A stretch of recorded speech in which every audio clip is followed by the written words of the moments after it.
Esse é o Mundo em Revolução e nós vamos falar agora sobre a situação na Ucrânia. Hoje, dia 2 de agosto de 2024, 9 horas da manhã aqui no Rio de Janeiro, 3 horas da tarde lá em Kiev, no momento que eu gravo esse vídeo.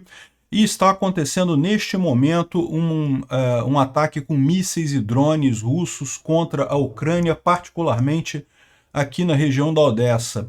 A gente ainda não tem informações sobre o que foi atingido, quantos foram derrubados, quantos atingiram alguma coisa, a gente só sabe que está havendo neste momento aqui um ataque a Odessa pelos russos, né? Mas os ucranianos fizeram um grande ataque também essa noite contra a região aqui de Sevastopol, né? Atingiram a região temporariamente ocupada de Sevastopol, atingiram aqui, segundo algumas informações, entre 2 e 4 sistemas de defesa antiaéreo aqui na região, o que vai deixar os russos preocupados com a situação por aqui, né? Também teve um ataque numa subestação aqui em Rostov-on-Don e outros ataques também. Na linha de frente, mais uma vez, nenhuma mudança significativa e nós temos agora mais detalhes sobre a troca de prisioneiros que aconteceu ontem.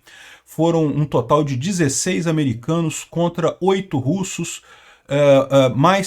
16 americanos e dissidentes russos. Isso chamou muita atenção, né? O Kara-Murza, que é um deputado russo de oposição, né, que foi preso pelo Putin com acusações idiotas, foi enviado para os Estados Unidos, né? Uma coisa que realmente chama a atenção.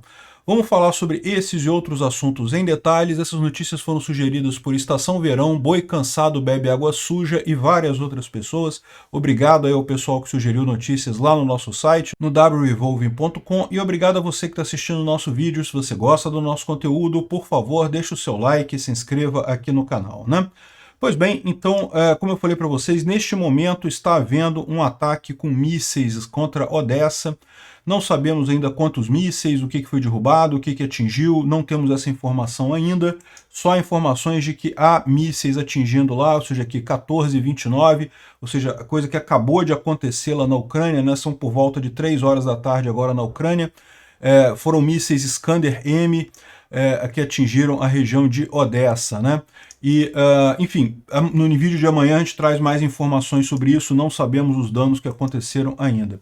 Além disso, teve uma série de drones aqui que foram derrubados pelos ucranianos, mas são drones de vigilância, né? E 3 Lancets, né, que são drones suicidas de curto alcance que foram usados pelos russos aí, né? Agora, teve um caso que aconteceu ontem com um ataque contra a casa do exilado russo, o Ilya Ponomarov. O Ilya Ponomarov é um deputado russo, ele é russo, só que ele foi contra a invasão da Ucrânia já em 2014, então ele fugiu da Rússia desde então e está vivendo na Ucrânia, e ele teve uma tentativa de ataque contra a casa dele. Felizmente é mais uma que deu errado, ele sobreviveu a mais um ataque na casa dele lá em Kiev, né? Os russos ficam tentando matar o cara por motivos aleatórios. Mais uma boa notícia aí. A gente tem essa informação aqui de uma refinaria russa pegando fogo, mas não temos muitas informações sobre isso, nem se foi um ataque ucraniano. Pode ter sido um acidente também. Não é uma coisa tão comum assim acidentes em refinarias, mas acontecem eventualmente. De qualquer forma, é algo que ajuda a Ucrânia, né? Agora, isso daqui foi um ataque mesmo. Na região de Tiroretsk, na região de Krasnodar, aqui na Rússia. Eu falei que era Rostov-on-Don por causa daqui, mas não, aqui já é Krasnodar já. Então essa região aqui foi atingida, uma subestação elétrica aqui, e aparentemente ela causou um grande incêndio e fechou os circuitos lá, desligou os circuitos, mas não houve feridos ou mortes nesse caso, né? Então, um ataque ucraniano à subestação elétrica aqui. E teve também, dentro da região temporariamente ocupada de Donetsk, um ataque contra um caminhão russo aqui que acabou pegando fogo ali dentro da cidade de Donetsk, né? Bom, agora, o grande ataque foi justamente contra vários pontos da Crimeia, tá? Relatórios mencionam explosões em Sevastopol, Saki, Yevpatoria, Simferopol, e possivelmente alvejando a frota do Mar Negro, a frota russa do Mar Negro, ali estaleiros onde alguns desses navios estão sendo reparados, né? Dados do FIRMES da NASA apontam que incêndios aconteceram aqui nessa região do Cabo Fiorente. O Cabo Fiorente é aqui, é um pouco mais a leste aqui, né?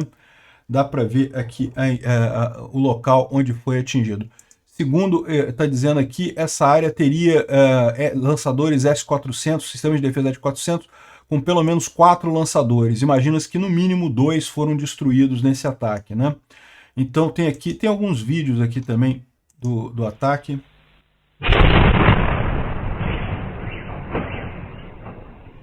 Alguma coisa foi atingida ali, né? Vamos ver esse outro aqui.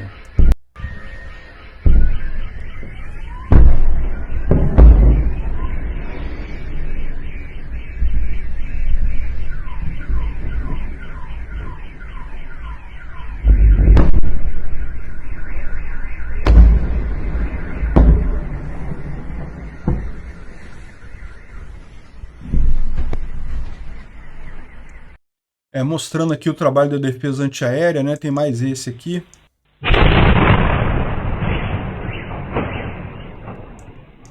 Que certamente mostra mais alguma coisa atingida. Então, como a gente falou, são vários ataques aqui. Então, como falamos, foram vários ataques aqui na Crimeia, né? Aqui seria a imagem do lançamento dos ataques que fizeram esse ataque lá na Crimeia, né? E segundo estão dizendo aqui, o firmes da NASA aponta que está em incêndio uma área onde os russos mantinham baterias do S-400. Essa área estaria pegando fogo, né? Ou seja, provavelmente foi atingida aqui nessa região aqui de Sevastopol. Aqui mais uma imagem aqui dos incêndios.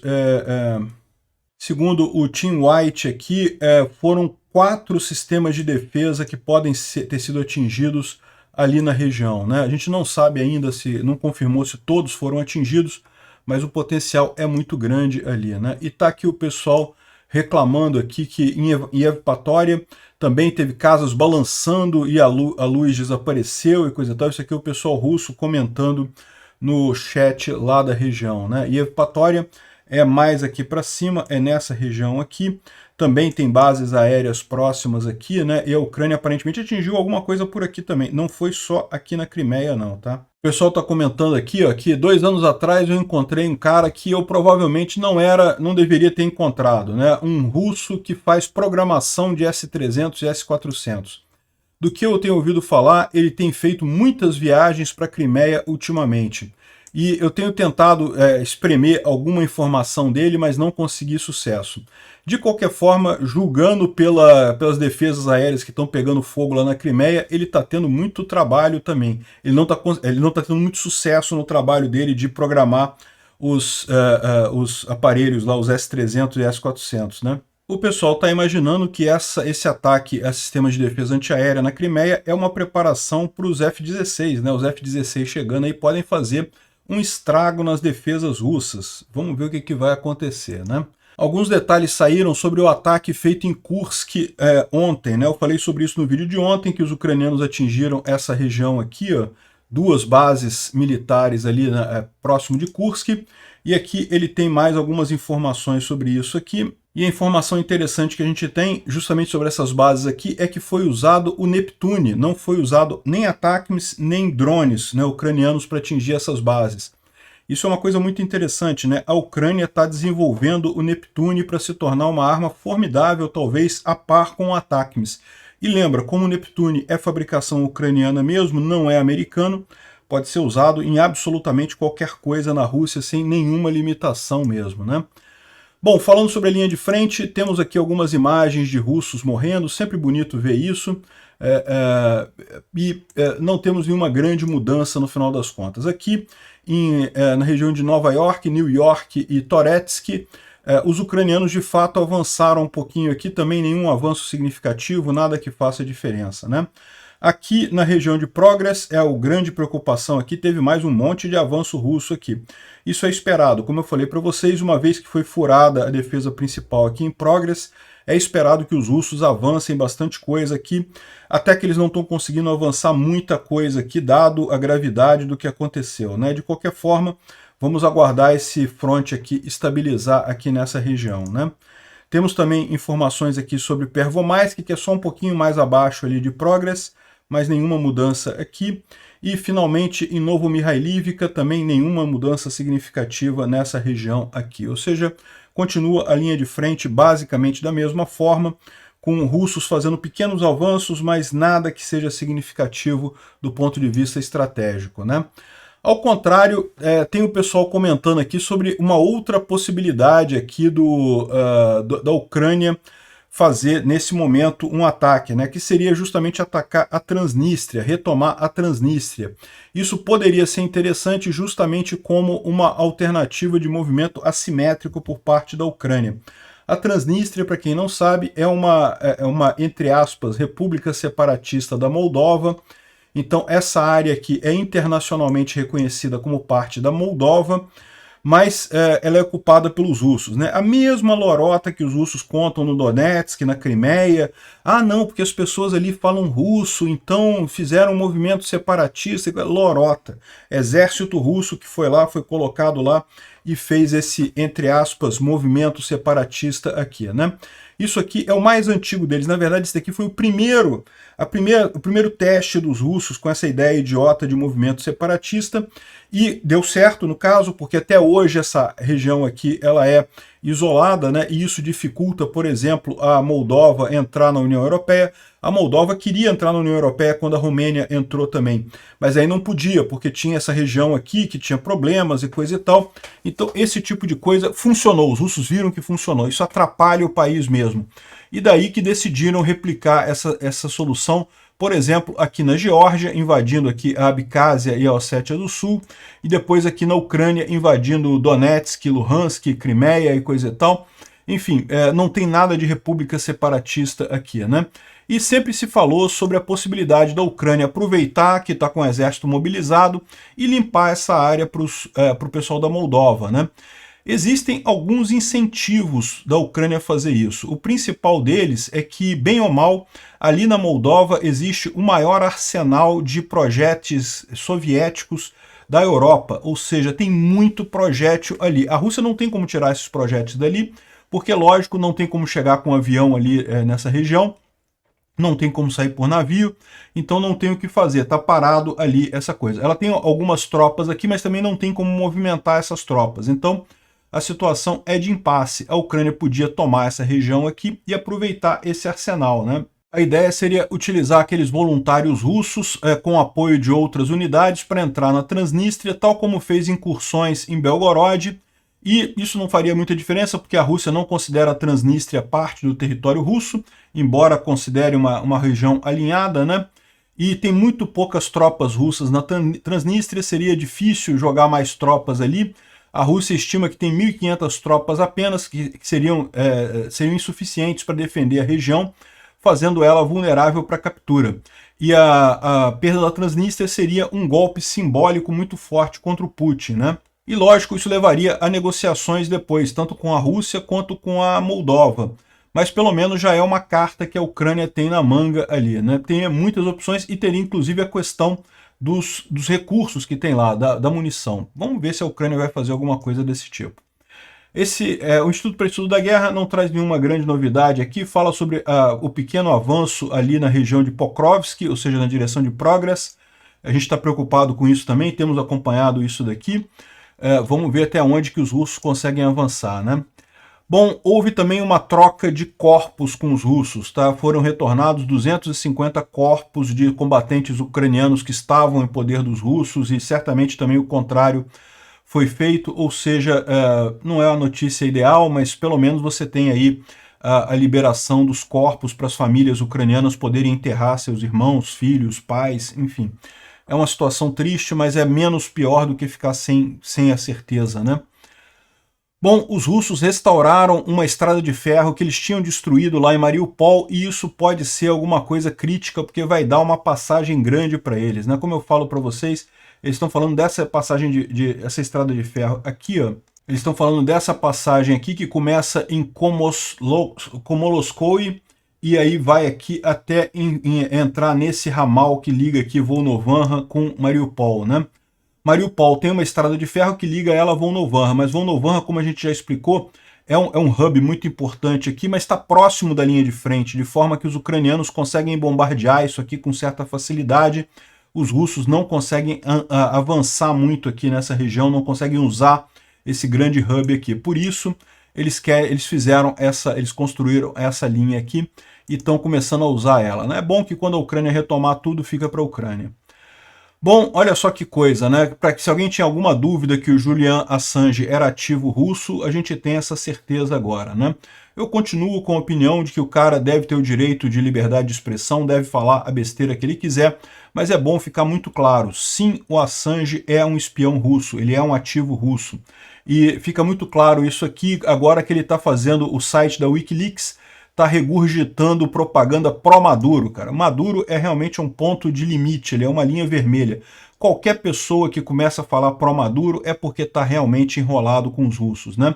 E outra coisa importante, isso eu tenho feito vídeos agora sobre a Venezuela aqui no canal Mundo em Revolução também, e não se esqueçam, o PT que fez uma nota dizendo que era a favor do Maduro e coisa e tal, que o Maduro ganhou, não tenham dúvida que o Lula está por trás disso, tá? O Lula adora fazer essa jogadinha de não Glaze, vai lá e faça, mas eu já falei em vários vídeos, a Glaze é o Lula. Aliás, o PT inteiro é o Lula.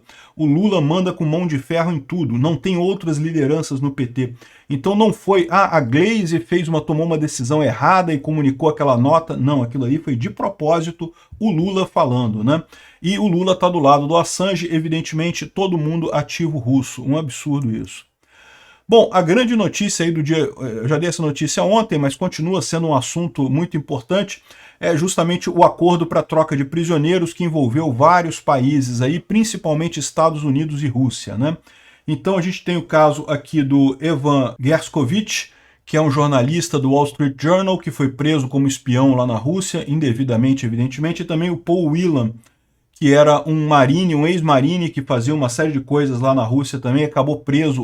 O Paul Whelan já estava preso há um tempão lá na Rússia, né? Realmente muito triste isso daí. Felizmente, aqui ó, o Gershkovich foi preso em março de 2023, o Whelan foi preso em dezembro de 2018, dizendo que ele estava envolvido com alguma coisa, mas a verdade é que não, né? Bom, enfim, quem que está nessa troca de prisioneiros? A gente tem a informação aqui da lista completa dos prisioneiros que foram trocados, né? Os que foram liberados para os americanos foram o Gershkovich, o Vladimir Kara-Murza. Como eu falei, é um caso curioso, porque o Kara-Murza, ele é um deputado da oposição lá na Rússia, ele é russo, ele não é americano, mas os Estados Unidos fez questão de incluir ele nessa troca de prisioneiros. Ele certamente vai ganhar status americano, né, e vai poder morar nos Estados Unidos, né? O Paul Whelan, Ilya Yashin, Assu Kumasheva, tem um monte de nomes aqui que eu não vou conhecer, não vou saber quem é, né? E do lado dos russos a gente tem uma outra lista aqui que envolve um monte de gente, a gente vai falar sobre ela daqui a pouquinho. Mas a gente tem aqui que o Evan Gershkovich deixou até um recado para o Putin. Quando ele estava saindo da Rússia, eles preencheram um formulário com não sei o que lá, e tinha um campo para observações, o Gershkovich pediu uma entrevista com o Putin antes de ir embora. Ou seja, o cara queria entrevistar o Putin antes de ir embora, né? Não conseguiu, mas mostrando que o cara é mesmo jornalista, né? Bom, e aqui está o momento da troca de prisioneiros. A troca aconteceu em Ankara, na Turquia. A Turquia, então, foi o país que ofereceu, né, infraestrutura para essa troca de prisioneiros. Foram 2 aviões que saíram da Rússia em direção à Turquia, e alguns fizeram mais de uma perna. E outra coisa, parece que tem mais coisa, tá? Vão ser mais prisioneiros trocados nos próximos dias. Aí esse acordo ainda vai ter outras etapas ainda, né? E dali da Turquia, os prisioneiros foram para os seus países, né? Então aqui está mostrando o Putin recebendo alguns assassinos capangas dele aí que fizeram coisas aí na Europa e coisa e tal, que foram trocados nessa troca de prisioneiro. Muita gente com dúvidas se é o Putin de verdade aqui ou se é um sósia dele, porque o Putin de verdade não cumprimenta as pessoas assim, ele tem medo demais para fazer esse tipo de coisa, né? E aqui chegando esses prisioneiros lá na Rússia, né? Curioso é o caso desse casal aqui, ó, o Artem e a Ana Dultsev, que foram presos na Eslovênia. Eles eram uma célula russa dormente, né? Ou seja, era um casal, tinham filhos, eles tinham filhos. Os filhos deles ficaram sabendo que os pais eram espião russos agora, ficaram sabendo agora que os pais deles eram russos e não argentinos. A gente fala muito que o passaporte brasileiro é muito usado por espiões e coisa e tal, mas o argentino também é, né? E no caso aqui, eles usavam passaporte argentino. Eles diziam que eram cidadãos argentinos Ludwig Gish e Maria Rosa Maier Munhoz, mas não, os dois eram espiões russos, né? E o que é uma célula dormente? É uma célula que fica lá parada, em princípio não faz nada, se integra na vida local, trabalha, né, tem seus empregos, ganham dinheiro, fazem amizade com outras pessoas e coisa e tal, não fazem nenhuma atividade ilegal de forma alguma, esperando uma situação em que possam ser chamados pelo Kremlin a fazer alguma coisa, e aí eles entram em operação e fazem alguma coisa. Isso surpreende porque, em princípio, era um casal normal, um casal de imigrantes argentinos que morava na Eslovênia, né, ninguém suspeitava de nada e coisa e tal, e foram presos há algum tempo atrás, e agora extraditados para a Rússia, né? E isso comprova tudo, que os caras eram, na verdade, russos, na verdade. E está aqui a situação, eles vieram com os filhos pequenos, eles tinham filhos, era uma célula dormente, os filhos ficaram sabendo que os pais eram russos agora, porque até então os pais estavam presos, mas os pais alegavam para os filhos que não, que eles eram argentinos, eu não sei o que lá, e tudo certo, não somos espiões russos, não, né? Aí agora, imagina o choque das crianças aqui, estão as crianças aqui agora que estão conhecendo os pais, com não sei que idade que tem aqui, parece que tem uns 10 anos, 11 anos de idade aqui o garoto. Enfim, né, que coisa assustadora isso, né? Eu fico pensando quantas células dessa não tem aqui no Brasil. Bom, e quem é que foi liberado do lado russo nessa troca, né? Então tem alguns nomes aqui, o Vadim Sokolov, que era um assassino sentenciado à prisão por perpétua na Alemanha, ele matou o cidadão da Geórgia, o Kangoshvili. Também teve o Pavel Rubtsov, que foi detido na Polônia por espionagem para a Rússia. Esse casal de russos que estava na Eslovênia. Enfim, tem um monte de gente aqui. A gente não tem todos os nomes ainda, muitos não são conhecidos, mas é tudo espião, tudo assassino, enfim. Triste que a Rússia faz esse tipo de coisa, né? Ela prende cidadãos americanos inocentes para poder fazer troca com espiões do Ocidente, né? Um absurdo isso, e o pessoal está até alertando americanos que estejam em Moscou, na Rússia, tomem cuidado, porque agora que a Rússia fez as trocas, né, com cidadãos que eles têm, eles vão querer prender mais americanos para poder fazer as próximas trocas, né? É sempre esse o modus operandi. Quando eles trocaram aquela jogadora de basquete feminino, né, americana, há pouco tempo atrás, logo em seguida prenderam o Evan Gershkovich, né? Ou seja, é isso mesmo, eles trocam e prendem novos para poder trocar mais adiante, né? É uma situação complicada. Agora, diz aqui o general SVR, vocês sabem, o general SVR não é uma fonte muito confiável, mas ele diz aqui que essa troca só foi possível devido à desistência do Biden. É verdade isso? Não sei. O que ele está dizendo aqui é que, como o Biden estava concorrendo com o Trump, os Estados Unidos, isso seria visto como um presente para o Biden pela Rússia, e isso ajudaria o Biden na eleição, então a Rússia não faria essa troca de prisioneiros enquanto fosse o Biden presidente americano. Mas como o Biden desistiu da corrida presidencial, eles perceberam que não faria diferença, né?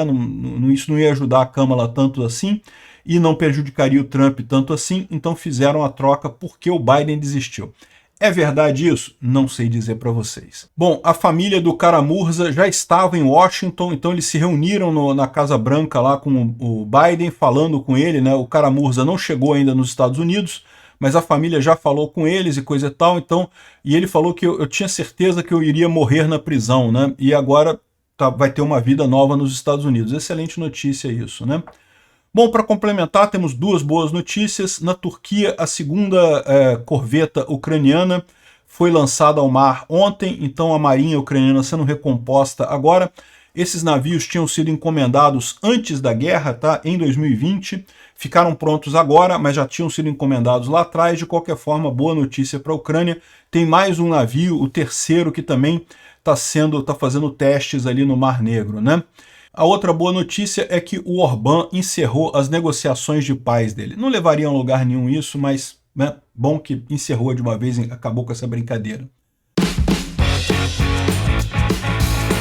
Obrigado por assistir o vídeo até o final. Se gostou do conteúdo, não esqueça de deixar o seu like, isso ajuda o canal a crescer e a chegar para mais gente. Se não gostou, deixe o dislike e explique nos comentários como podemos melhorar. Comente também sugestões de temas que podemos trazer por aqui. Comentários insultuosos ou defendendo ditaduras e criminosos de guerra serão sumariamente bloqueados. Agradeço a compreensão. Se ainda não é inscrito no canal, considere se inscrever clicando no botão inscrever-se abaixo e marcando a campainha para todos os avisos. Se quiser ajudar o canal, veja no nosso site como você pode fazer isso.